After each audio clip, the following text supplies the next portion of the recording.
Thank you so much for joining me today to discuss Mary Pender Greene's book and her concept, Creating Your Virtual Personal Board of Directors.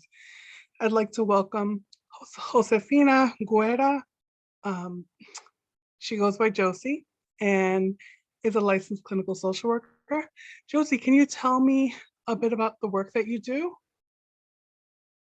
Thank you, Amira, for this opportunity. I am the Senior Director for Early Childhood Services at a nonprofit organization where I have worked for over 20 years in the areas of mental health and trauma-informed care. I oversee 7 different programs.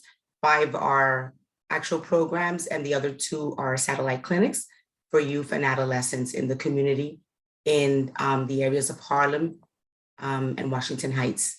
I am also a consultant and psychotherapist for a nonprofit organization. It's a Christian organization, and the name is MANA, M-H-A-N-A, and it stands for Mujeres Hispanas Alcanzando Nuevas Alturas, basically Hispanic women reaching new heights. And I provide counseling and consultation to the church clergy, which includes pastors, and occasionally I do workshops and trainings on what is mental health and where to find referrals and what is helpful, most helpful to those church members that are seeking assistance. Wow, that's absolutely terrific, Josie. I love that you're doing that and you're using your skill set in that way to impact so many people with both those organizations. I think that's tremendous.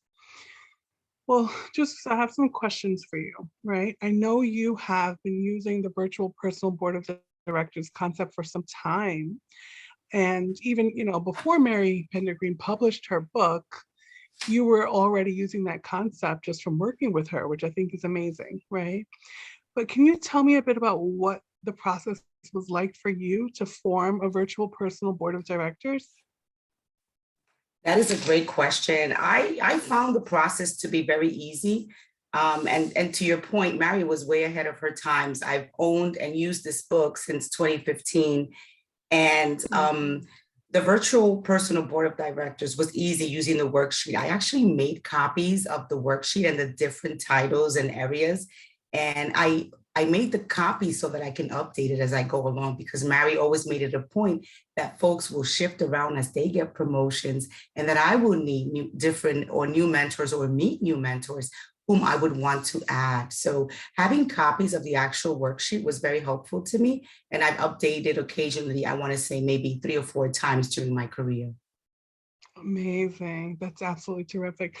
I love the fact that you've made updates, right? So like I'm figuring, is that like as the need in your career changed, you bring people in and out, or what was that like for you? What was behind that decision? Well, it was really a tip from Mary, just knowing that growth is inevitable and growth is the only constant, and growth begins where comfort ends. So sometimes when you are too comfortable in a mentoring relationship, you will find that it does get stagnant, or that you're hungry for other areas or other opportunities. And so it comes, I think, from a basic like nurture need that you need in that area. And then you start to branch out and take some risks. Yeah, I love that. And I also like and appreciate hearing like growth begins where comfort ends, right? Because it's like you just said, we can become so stagnant when we get used to something, and it may have helped us grow tremendously at one point, but then it's like, okay, now I need to branch out in this way. Absolutely.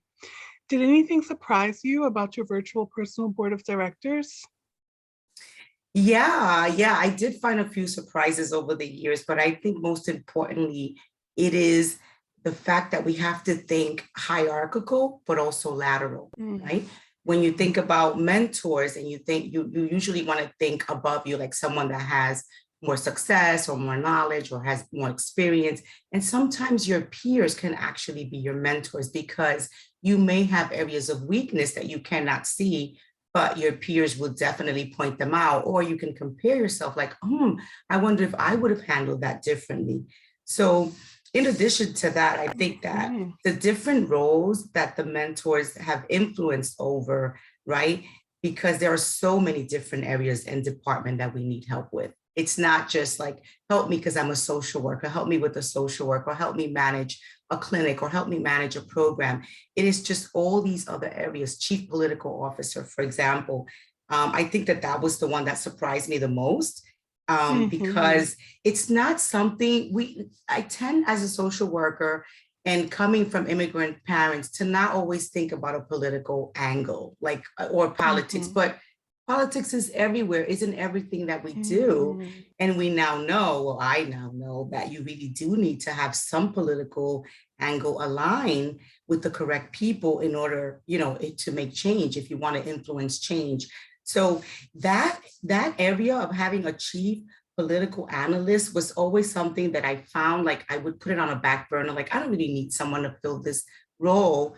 But Mhm. in actuality, politics is everywhere. So I did find some folks to align with, petitions to sign, places where I could be supportive, not necessarily in the front lines, because when you think about politics, you think about going to Albany and lobbying. There are other people to do that, but then you have to find a way to stay connected and be able to support them, even if you're not the one going to Albany. Yeah, absolutely. And I think that's a really great point, right? Like sometimes the need, where what your need is, may not be what you initially think it is, right? It's not all about like gaining a promotion. Sometimes it's about gaining a promotion, but other times it's like just about expanding your horizons and expanding your knowledge base. And I feel like that's so relevant, what you just said about like coming from an immigrant family and having to think of things politically and becoming active politically. That's tremendous, Josie. I really appreciate you even bringing that up. So that's terrific.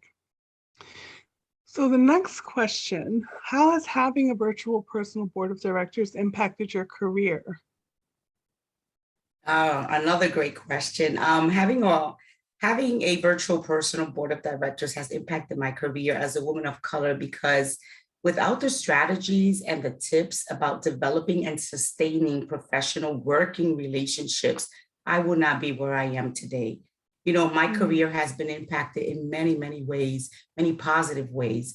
And one of the things that I've noticed, most recently, but I think that this is an accumulation of just being able to use all of the strategies, is that I have to look beyond me and my needs. And the mhm. having a board of director gives you kind of like that elevated bird's eye view of the situation, because we Yeah. work so intensely and so focused and sometimes so pigeonholed and siloed that you forget about the connections that you make. And Mhm. having that impact, which I would say it's kind of like a small drip or like small feeds, as you start to grow, you kind of develop awareness that you've been working so isolated. Mm, So if yeah. there is one thing that it has impacted me, is to be able to kind of elevate, reach out to folks to help me elevate and look at the bigger picture. That has been the Mm, most impactful, uh, impactful meaning from the having the virtual board of yeah. directors. Yeah. So having that bird's eye view, it sounds like on your career, right? Like having that bird's eye view and being able to really expand your vision. That sounds like a tremendous impact on your career. Absolutely. Thank you, And Josie. to Absolutely. know, yeah, and I know, Amira, that impact comes from a group of strong folks that are supporting me even when I don't see them, Mm, that they're just a mhm. phone call, a Zoom call, a text away. Just knowing that it is an entire network, it's a safety net that I have that helps me Yeah, be able to elevate to see that bird's eye view. love it. Love it. Thank you so much, Josie. And how would you say it's impacted your professional decision-making process? Like having a virtual personal board, how's it actually affected like the process of how you make your professional decisions?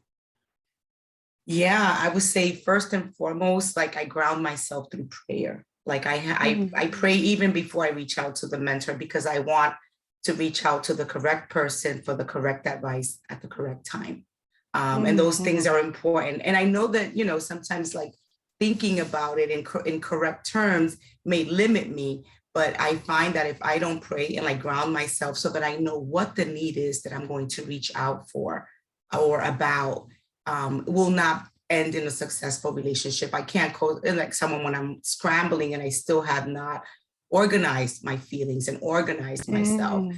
So Yeah. first and foremost, it's just like knowing you have the board there, it's there. but first you have to ground yourself so that you know exactly what it is that you need and from whom do you need it, right? So timing is also everything.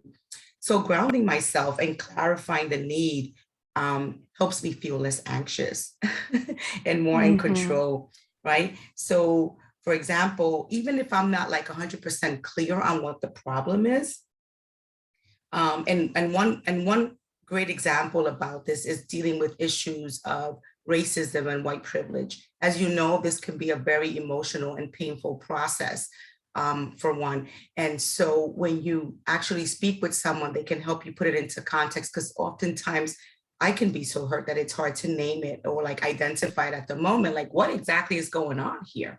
And so reaching out to that mentor and having them call it, name it, so that I can own it, then I can strategize around it. So definitely the decision-making process has been impacted by the fact that I can reach out to folks and know that I don't have to be fully organized, but I do have to ground myself so that my asks can be clear and so that I don't waste people's time, because I know everyone is very busy. So the last thing you want to do is like call a mentor, something happened to me at work, and you're in the emotional versus the doing phase. Right, absolutely.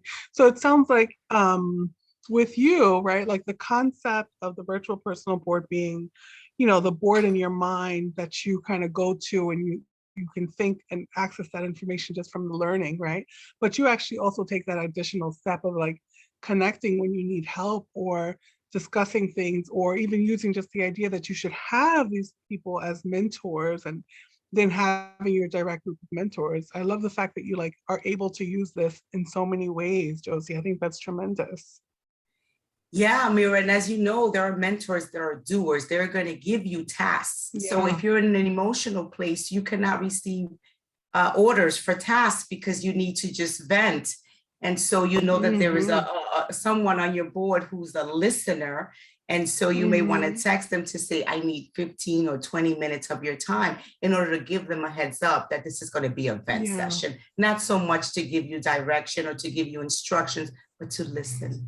Right. That's terrific. That's absolutely terrific, Josie. Thank you. So Josie, if to identify like one, just one, because I feel like Mary's book is full of gems, but if you had to identify one single, most impactful piece of learning for you in the book, in Mary's book, Creative Mentorship and Career Building Strategies, Creating Your Virtual Personal Board of Directors, what would that piece of learning be for you that was most impactful? There were so many, but if I had to choose just one, the meeting before the meeting. The meeting before the meeting, that concept has helped me, pulled me back, pulled my coat from making a lot of reactive decisions. And the meeting before the meeting helps me organize myself. The meeting before the meeting is a place to practice. It is a place to process.